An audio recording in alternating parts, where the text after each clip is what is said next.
미국에서 지난주 어린이 신규 확진자가 역대 가장 많은 25만 명이 발생해 새로운 위험 요인이 되고 있습니다.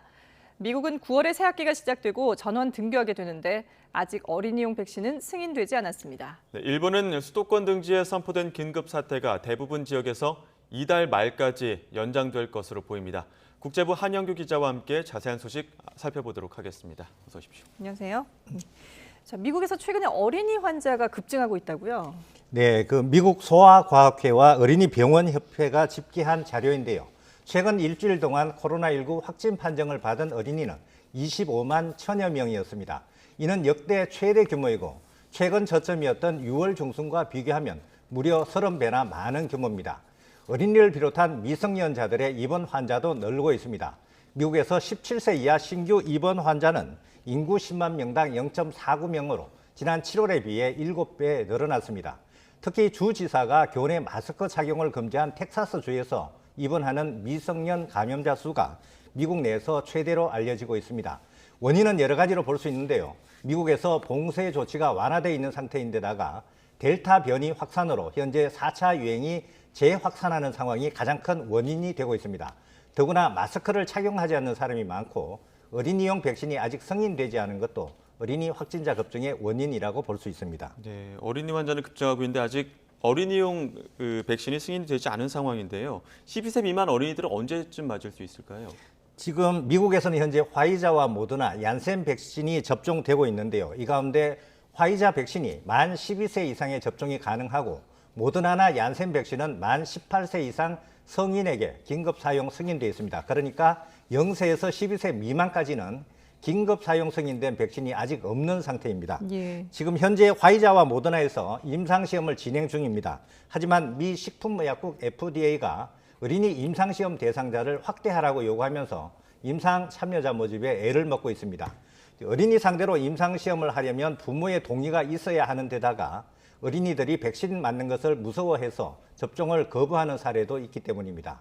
또 백신 접종 이후에는 이상 반응을 확인해야 하는데 자신의 상태를 말로 충분히 표현할 수 없는 어린이들이 많아서 쉽지 않은 상황입니다. 이런 가운데서도 화이자는 5세에서 12세 미만에 대한 임상시험 결과를 이달 말 발표할 예정인데 앞으로 2단계를 더 거쳐야 됩니다. FDA의 긴급 사용 승인, 그러니까 효능이 있고 안전한가, 그리고 질병통제예방센터 CDC의 권고를 받아야 됩니다. 이 접종을 받았을 때 이득이 부작용보다 훨씬 큰가 이런 걸 따져야 되기 때문에 예. 올해 연말쯤은 돼야 어린이에 대한 백신 접종이 이루어질 것으로 전망이 됩니다. 예, 올해 연말이면 아직 시간이 좀 남아있기 때문에 그동안에는 마스크를 철저하게 쓰고 거리 두기를 잘 지키는 방법밖에 없겠군요. 네, 예. 그렇습니다. 자, 이번 싱가포르 상황 알아보죠. 싱가포르 같은 경우는 백신 접종률이 상당히 높고 가장 높은 편인데 근데도 신규 확진자가 계속 늘고 있다고 해요. 왜 그런 건가요? 네, 싱가포르는 2차례 백신 접종을 마친 접종 완료율이 80%가 넘어서 예. 세계 최고 수준입니다. 이 때문에 확진자 억제보다는 위중증 환자 관리에 집중하는 위드 코로나 정책을 시행하고 있는데요. 하지만 최근 코로나19 신규 확진자가 크게 늘어나고 있습니다. 지난 7일 기준 신규 확진자는 332명이 발생해 지난해 8월 이후 1년여 만에 최다를 기록했습니다. 이런 추세가 이어지면 한 달 내에 하루 확진자가 2,000명이 될 수도 있다는 경고도 나오고 있습니다. 무엇보다 전염성이 강한 델타 변이 바이러스가 퍼진 것이 가장 큰 원인이라고 볼 수 있습니다. 결국 싱가포르 사례를 통해서 보면 백신 접종만으로는 충분하지 않다. 백신을 맞았더라도 계속해서 마스크를 쓰고 손을 자주 씻고 또 경계를 게을리해서는 안 된다. 이렇게 볼 수 있겠습니다. 예. 네, 또 이 백신 공동구매 프로젝트죠. 코백스를 통한 공급량도 부족해질 전망이라고 하는데 어떤 내용입니까? 네, 세계보건기구가 주도하고 있는 코로나19 백신 공동구매 프로젝트, 이제 코백스라고 하는데요. 예. 이 코백스를 통한 백신 공급이 당초 목표치에는 크게 미달할 것으로 보입니다.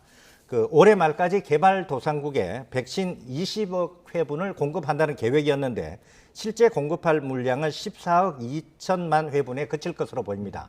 목표 대비로 하면 한 70% 수준에 불과합니다. 예. 그리고 현재까지 코백스를 통해 개도국에 공급된 백신 물량은 2억 4천만 회분입니다. 이 선진국과 개발도상국 간 백신 접종률 격차는 올해 국제사회가 직면한 최대 현안 가운데 하나인데요.